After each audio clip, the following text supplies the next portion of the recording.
Muy bien. Hay un aspecto que es muy interesante tratar, observar.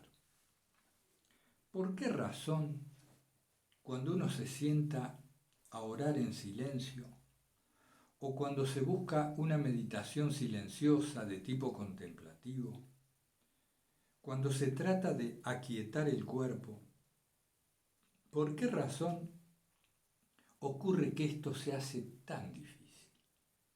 Tan difícil aquietar el cuerpo y tan difícil serenar la mente. Desde el punto de vista de fenomenología, esto ocurre por lo siguiente.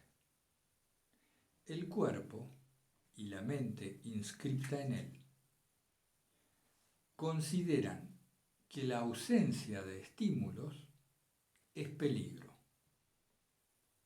Cuando el cuerpo no registra estimulación exterior y se empieza a apagar la estimulación proveniente de su medio interno, se pone en alerta y en peligro, en situación de peligro. ¿Por qué? Porque identifica esto con la muerte del cuerpo.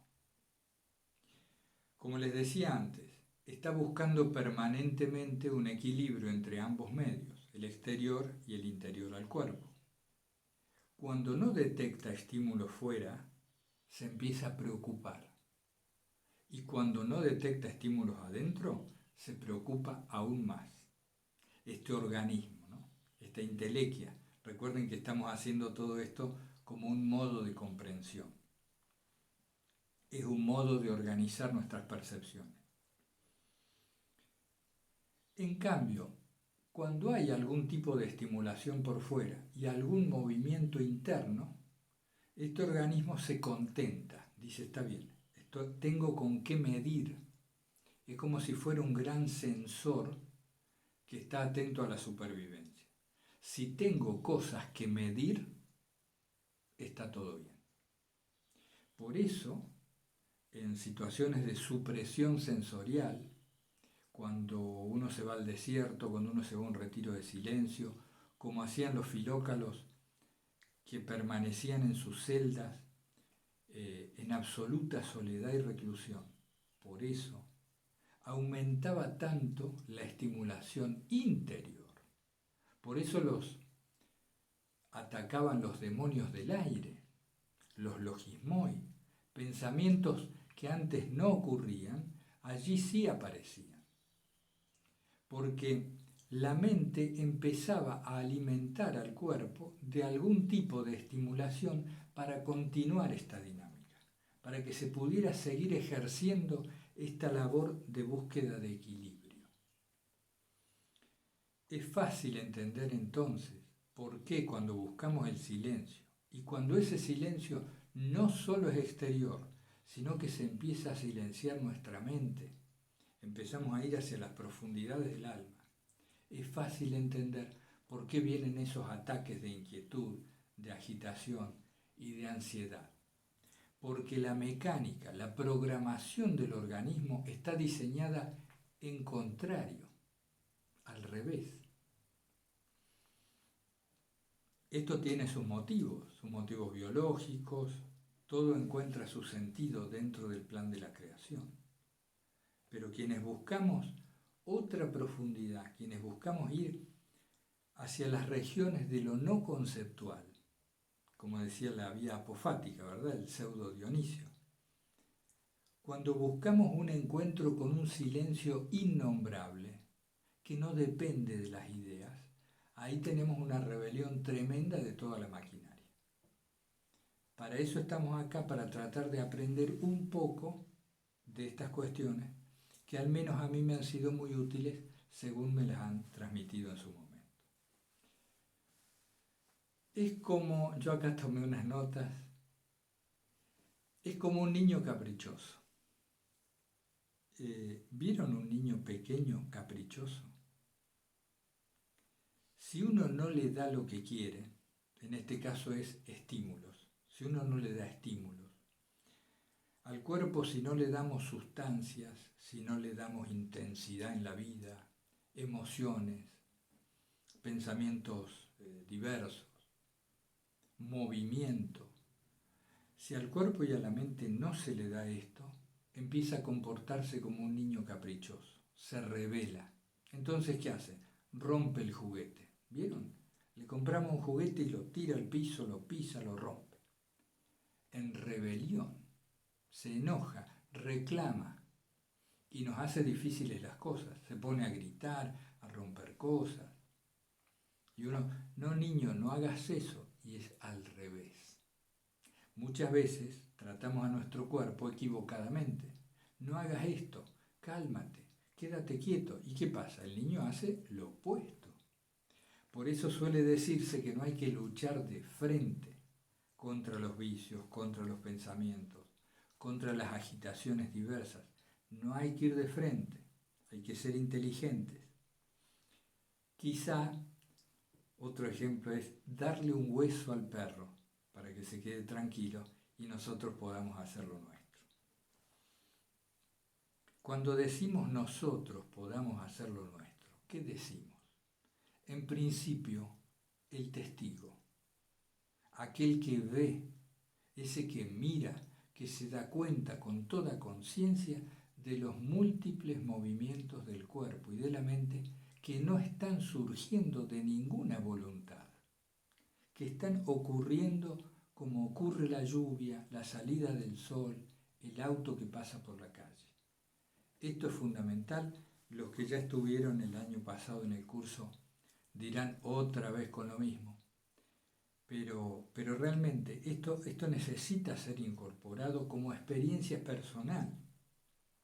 Me doy cuenta de que todas estas cuestiones, estos fenómenos que aparecen como pensamientos, dolores, apetencias, inquietudes, agitaciones varias, ensoñaciones, me doy cuenta que esto está pasando de modo totalmente ajeno a lo que quiero.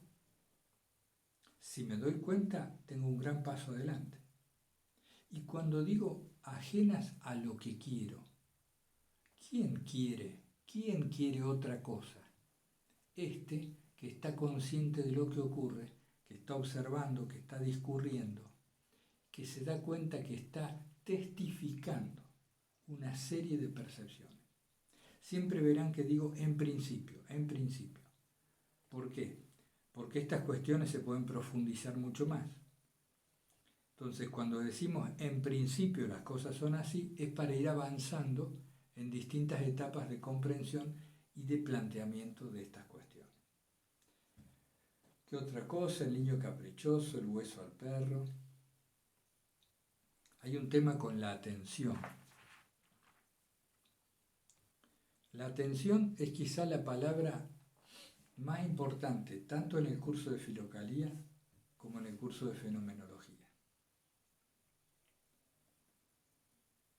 Hay un tipo de atención mecánica, automática, y hay un tipo de atención consciente. La atención requerida es a que el estímulo ocurre y la atención se dirige automáticamente a él, esa es la atención mecánica. Hay otro tipo de atención que es aquella que desde nuestro interior, desde lo más profundo que encontramos en nosotros, dirigimos. Le hemos llamado atención dirigida.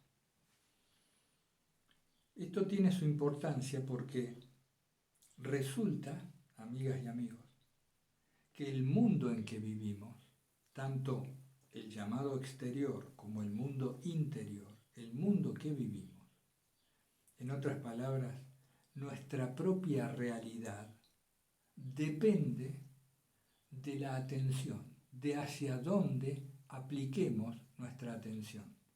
¿A qué aplicamos la atención? Conozco personas cercanas o que de trato frecuente en mi vida diaria que actualmente miran mucho las noticias. ¿Y qué se ve en las noticias? Por lo general este tema del COVID y de la pandemia y de las vacunas y de la tercera ola, la quinta ola, ya no se sabe cuántas olas. Se va conceptualizando lo que ocurre de distinto modo. estas personas que permanecen con su atención en este tema, es una atención que se les ha requerido, es decir, apareció la noticia y no vaya a saber uno por qué, el organismo tiende a pegarse allí. Como no media intención alguna en este caso, esa persona se pasa muchas horas al día viendo esas noticias. Y por supuesto su mundo está totalmente teñido de color pandemia. Su conducta se ha restringido severamente, sus pensamientos tienen que ver con eso, la visión del futuro que tiene oscila en estos temas. Diría, estas personas con las que frecuentemente me relaciono viven en un mundo pandémico.